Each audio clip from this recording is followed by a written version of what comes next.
அல் ஃபதாயில் வர்றதாயில், அதாவது நற்குணங்கள் துர்க்குணங்கள், இது ரெண்டுக்கு இடையில என்ன டிஃபரண்ட் உள்ளம் காணுது அப்படின்னு கேட்டால், இந்த ரெண்டுக்கு இடையில உள்ளம் என்ன டிஃபரண்ட் காணுது? அதாவது நல்ல குணங்கள் இருக்குது, பொறுமை, அன்பு, நேசம். கெட்ட குணங்கள் இருக்குது, கோபம், குரோதம்.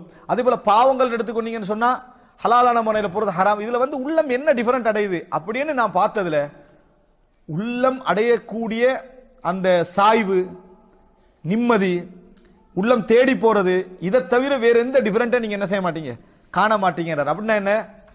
உள்ளம் அதை விரும்புகிறது என்ற சந்தோஷத்தை தவிர உங்களால வேற எதை என்ன செய்ய முடியாது, பெரிய டிஃபரண்ட் உண்டு காண முடியாது. உள்ளம் அதை விரும்புது, உள்ளம் இதை வெறுக்குது. உள்ளம் பழி வாங்குறத விரும்புது, பொறுமையை வெறுக்குது. இதை நீங்க மாத்தி விட்டீங்கன்னு சொன்னா உங்களோட உள்ள ரசனையா இருக்கும், அவ்வளவுதான்.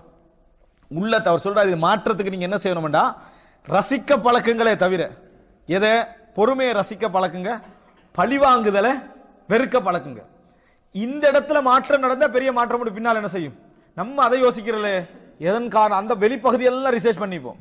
அவர் என்ன சொல்றாருன்னா, இங்க பெரிய டிஃபரண்ட் ஒன்றே இல்ல, உள்ளம் அதில் ஈர்க்கப்படுவதை தவிர.